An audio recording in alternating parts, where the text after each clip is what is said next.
Sri Kuberan TV நேயர்களுக்கு astro கேஎஸ்ஐங்கரின் பணிவான நமஸ்காரங்கள். வார பலன் 11/12/2023 முதல் 17/12/2023 வரை உண்டான வாரத்திற்கு மேஷம் முதல் மீனம் வரை என்ன பலன் அப்படின்றத பார்ப்போம். கோல்சாரத்தை பொறுத்தவரையிலும் மேஷ ராசியில் குரு பகவான், கன்னியா ராசியில் கேது பகவான், சுக்கிர பகவான் துலாத்திலையும், சூரியன் புதன் மற்றும் செவ்வாய் விருச்சிகத்திலையும், சனி பகவான் மகரத்திலையும், ராகு பகவான் மீனத்திலையும் இருக்கா. இதில் புத பகவான் வக்ரகதியில் இருக்கார். இந்த வாரத்தில் சந்திர பகவான் அதிவேகமாக செல்லக்கூடிய கிரகம் அப்படின்னு சொல்கிறவர் விசாக நட்சத்திரம், அதாவது துலா ராசி விசாக நட்சத்திரம் 3ஆம் பாதத்தில் ஆரம்பித்து மகர ராசி அவிட்ட நட்சத்திரம் 2ஆம் பாதம் கும்பராசி வரலும் போகிறார். கும்பராசி அவிட்ட நட்சத்திரம் 3ஆம் பாதம் வரலும் போகிறார். சூரிய பகவான் 16ஆம் தேதி ராத்திரி ஒரு 10:30 மணிக்கு விருச்சிகத்திலிருந்து தனுசு போகிறார். தனுர் மாதம் பிறக்கிறது. 17ஆம் தேதியிலிருந்து தனுர் மாதம் ஆரம்பம், அதாவது மார்கழி மாதம் ஆரம்பம். தனுசுல சூரியன் போகிறது பெரிய விசேஷம். மார்கழி மாதம் அப்படின்றது மாதங்களில் நான் மார்கழி அப்படின்னு சொல்லக்கூடியது. மார்கழி மாதத்து பலன்களும் தனியாக போட்டிருக்கேன், அதை பாருங்க. மேஷம் முதல் மீனம் வரை தனியாக போட்டிருக்கேன், அதையும் பாருங்க. இந்த வாரத்தில் பார்த்தாலேயானால் விசேஷ நாட்கள் அப்படின்னு சொல்லக்கூடிய 11ஆம் தேதி பிரதோஷ காலம், 12ஆம் தேதி 12/12 அன்னைக்கு அமாவாசை, கார்த்திகை அமாவாசை. பித்ருக்களுக்கு செய்ய வேண்டிய கடமை கடன் இது தர்ப்பணம் பண்ணுறது அது கண்டிப்பாக பண்ணணும். தாய் தகப்பன் இல்லாதவர்கள் கண்டிப்பாக பண்ண வேண்டிய ஒரு நாள் அமாவாசை. 16ஆம் தேதி சதுர்த்தி, சுக்லபட்ச சதுர்த்தி, விநாயகருக்கு ஏற்ற நாள். அதாவது எளிய விஷயம்னா ஒரு அருகம்புல் கொண்டு போய் ஒரு 4 சேர்த்துட்டு வந்தீங்கன்னா எல்லா விதமான தடங்களும், அதாவது சுக்லபட்சத்தில் வரக்கூடிய சதுர்த்தியில் பார்த்தேனால் எல்லா விதமான தடங்கள், செல்வங்களில் வரக்கூடிய தடங்கள், தொழிலில் வரக்கூடிய தடங்கள், படிப்பில் வரக்கூடிய தடங்கள், இது எல்லாத்தையுமே தாண்டி நீங்கள் வெற்றி கொள்ளக்கூடிய காலகட்டமாக இந்த வாரம் நிச்சயமாக அமையும். அதனால் பிரதோஷம் வருது, அதை தவிர சதுர்த்தி வருது, ரொம்பவும் ஏற்றம். அமாவாசையும் வருது. சூரிய பகவான் தனுர் ராசிக்கு போகிறார். இந்த வாரத்துக்கு கடைசியில் தனுர் ராசி போகும்பொழுது நம்ம சௌரமானம்ன்றதை வச்சு குறிக்கிறதுனால மாதம் பிறக்கிறது 17ஆம் தேதி அன்னைக்கு. 16ஆம் தேதி ராத்திரியே சூரிய பகவான் ஒரு 10:30 மணிக்கு மூவ் ஆகிடுறார் அஸ்ட்ராலஜிக்கலாக. ஆனால் 16ஆம் தேதி சூரியன் உதிக்கும் பொழுது தான் நம்மளுக்கு கணக்கு வரும். அந்த காலகட்டத்தில் மார்கழி மாதம் பிறக்கிறது. 30 நாளும் பெரிய விசேஷம். மார்கழி மாதம் பெரிய ஏற்றம் கொண்டது. நிறைய சொற்பொழிவாளர்கள் மார்கழி மாதத்தை பற்றி ஒரு பாசுரமாக சொல்லக்கூடிய காலகட்டமாகவும் இருக்கும். பாவை நோன்பு அதெல்லாம் இருக்கிறதும், திருவன்பாவை, திருப்பாவை இதெல்லாம் பாசுரங்கள் பாடுறதும், அதிகாலையில் ஒரு 4 மணி 4:30 மணிக்கு கோவிலுக்கு போயிட்டு வர்றதும் நல்ல ஒரு ஏற்றத்தையும் மாற்றத்தையும் கொடுக்கும்.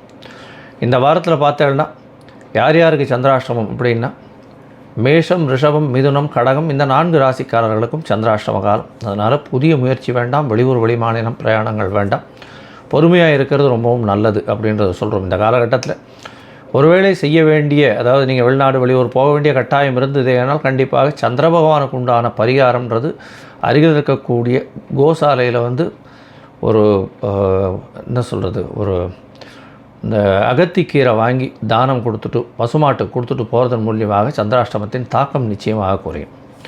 சரி, இப்போ மேஷம் முதல் மீனம் வரை பார்க்கலாம். அதற்கு முன்னாடி என்னுடைய மொபைல் நம்பர் ஸ்க்ராலிங்கில் போயிட்டு இருக்கோம். உங்களுக்கு அஸ்ட்ராலஜிக்கல் கன்சல்ட் தேவைப்பட்டதுன்னா எனக்கு ஃபோன் பண்ணுங்கள், உங்களுக்கு அப்பாயின்மெண்ட் தரேன்.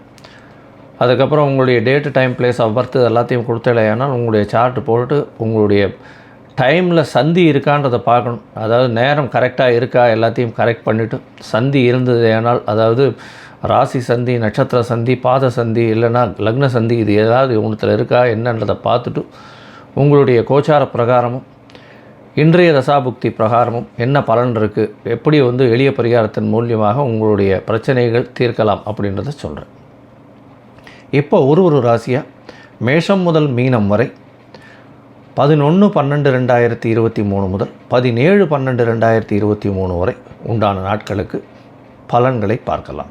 மீனம், பூரட்டாதி, உத்திரட்டாதி, ரேவதி இந்த 3 நட்சத்திரம் 9 பாதங்களை கொண்ட ராசி. ராசியின் அதிபதி அப்படின்னு சொல்லக்கூடிய ஒரு குரு பகவான் ராசிக்கு 2ஆம் இடத்துல இருக்கார்.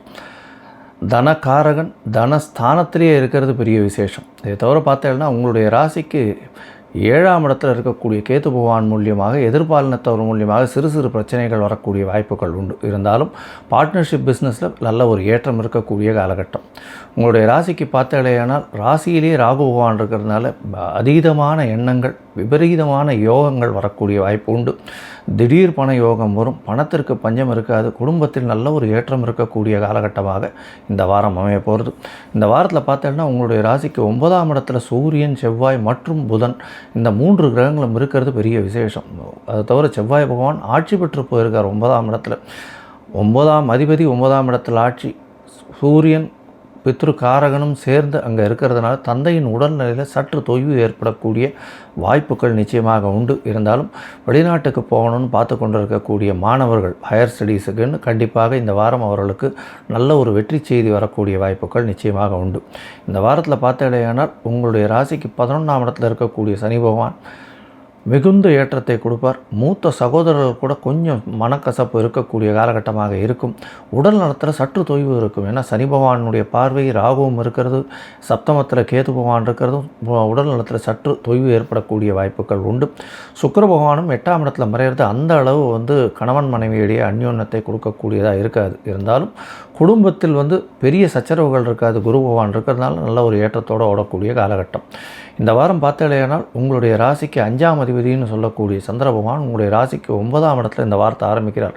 அதாவது 11/12/2023 17/12/2023 வரை உண்டான வாரத்தில் 11ஆம் தேதியிலிருந்து 13ஆம் தேதி காலை ஒரு 11:30 மணி வரலும் பார்த்தீங்கன்னா சந்திர பகவான் உங்களுடைய ராசிக்கு 9ஆம் இடத்துல இருக்கிறது பெரிய விசேஷம். 9ஆம் இடத்தில் இருக்கக்கூடிய சந்திர பகவான் உங்களுக்கு ஒரு பெரிய ஏற்றத்தை கொடுக்க போகிறார். 5ஆம் அதிபதியும் 6ஆம் அதிபதியும் 9ஆம் இடத்தில் இருக்கிறதன் மூலியமாக புதிய வேலை கிடைக்கும். அரசாங்க கான்ட்ராக்டுகள் கிடைக்கக்கூடிய காலகட்டமாக இருக்கும். புதிய கடன் வாங்கக்கூடிய காலகட்டமாக இருக்கும். தந்தைக்கு உடல் நலத்திற்குன்னு செலவு பண்ண வேண்டிய காலகட்டமாக சற்று இருக்கும். படிக்கக்கூடிய மாணவர்கள் நிச்சயமாக ஒரு ஏற்றத்தை கிடைக்கக்கூடிய காலகட்டமாக இந்த வாரம் அமைய போகிறது. உங்களுடைய ராசிக்கு 10ஆம் இடத்துல சந்திர பகவான் வரார். 5ஆம் அதிபதி 10ஆம் இடத்துல இருக்கிறது பெரிய விசேஷம். அதையும் குரு பார்க்குறார், நல்ல ஒரு விசேஷம். 13ஆம் தேதியிலிருந்து 15ஆம் தேதி ராத்திரி ஒரு 6:30 மணி வரலும் அந்த காலகட்டத்தில் இருக்கார். இதில் பார்த்தோன்னா குருவினுடைய பார்வை இருக்குது. 5ஆம் அதிபதி 10ஆம் இடத்துல இருக்கிறதுனால வெளிநாட்டிலிருந்து செல்வம் வரக்கூடிய வாய்ப்புகள் உண்டு. குழந்தைகள் மூலியமாக பெரிய ஏற்றம் கிடைக்கும். தொழிலில் மிகப்பெரிய அபிவிருத்தி கிடைக்கும். புதிய பதவி, புகழ், அந்தஸ்து, கௌரவம் கிடைக்கக்கூடிய வாய்ப்புகள் இந்த வாரம் நிச்சயமாக உண்டு. உங்களுடைய ராசிக்கு பார்த்தீங்கன்னா 11ஆம் இடத்துல சந்திர பகவான் போகிறார். சந்திர பகவான் 11ஆம் இடத்துல 15ஆம் தேதி சாயந்தரத்துலேருந்து 17ஆம் தேதி ராத்திரி ஒரு 10:30 மணி வரலும் 10 மணி வரலும் இருக்கார். 10ஆம் தேதி 17ஆம் தேதி ராத்திரி ஒரு 10 மணி வரலும் இருக்கக்கூடிய காலகட்டமாக இருக்குது. இந்த காலகட்டத்தில் பார்த்தீங்கன்னா உங்களுடைய ராசிக்கு நிச்சயமாக 11ஆம் இடத்துல புனர்ப்பு யோகம் அமையிறது. தொழிலில் பெரிய ஏற்றம் இருக்கும். ஏன்னா 5ஆம் இடத்தையே பார்க்குறார். குழந்தைகளுக்கு நல்ல ஒரு ஏற்றம் கிடைக்கக்கூடிய காலகட்டமாக இருக்கும். தாயின் உடல்நிலையில் நல்ல ஒரு ஏற்றம் கிடைக்கக்கூடிய காலகட்டமாக இருக்கும். புதிய பதவி, புகழ், அந்தஸ்து, கௌரவம் வரும். தொழிலில் மிகப்பெரிய அபிவிருத்தி, தொழில் மூலியமாக நல்ல ஒரு பணவரவு இருக்கக்கூடிய காலகட்டமாக இந்த வாரம் அமையிறது. பொதுவாக பார்த்திங்கன்னா இந்த வாரத்தில் சந்திர பகவான் உங்களுடைய ராசிக்கு 12ஆம் இடத்துக்கும் வரார். அது 17ஆம் தேதி ராத்திரிக்கு மேலே வரார். இந்த காலகட்டத்தில் பார்த்தோன்னா சிறு சிறு செலவுகள் அமையக்கூடிய காலகட்டமாக இருக்கும். பொதுவாக இந்த வாரம் இந்த மீனராசிக்காரர்கள், அதுவும் இம்போர்ட் எக்ஸ்போர்ட் பிஸ்னஸ் பண்ணுறவங்க, கடல் உயிரினங்களை வச்சு வியாபாரம் பண்ணுறவங்க, அதை தவிர இறைச்சி கடைகள், இது எளிதில் அழுகக்கூடிய பொருட்கள், அதை தவிர நீர் சம்பந்தப்பட்ட வியாபாரங்கள் செய்யக்கூடியவா, அதுவும் குளிர்ந்த நீர் வியாபாரம் செய்யக்கூடிய அதாவது கூல்ட்ரிங்க்ஸ்னு சொல்கிறோம் இல்லையா, அதாவது ஸ்வீட் ஃப்ளேவர் ட்ரிங்க்ஸ், அந்த மாதிரியெல்லாம் செய்யக்கூடியவர்களுக்கு பெரிய ஏற்றம் கிடைக்கும். இந்த வாரத்தில் பார்த்தோன்னா இந்த மீனராசிக்காரர்களுக்கு நல்ல ஒரு ஏற்றம் கிடைக்கக்கூடிய வாரமாக இந்த வாரம் அமையிறது. நீங்கள் அருகில் இருக்கக்கூடிய காஞ்சிபுரம் போய் வரதராஜ பெருமாளை போய் சேவிச்சுட்டு வாங்க. நல்ல ஒரு ஏற்றமும் மாற்றமும் உங்களுடைய வாழ்க்கையில் கண்டிப்பாக வரும். ஸ்ரீ குபேரன் டிவியை பார்த்தமைக்கு நன்றிகள். மேலும் இது போன்ற தகவல்களை தெரிந்து கொள்ள ஸ்ரீ குபேரன் டிவியை சப்ஸ்கிரைப் செய்யுங்கள். மறக்காமல் பெல் ஐக்கானை கிளிக் செய்யுங்கள்.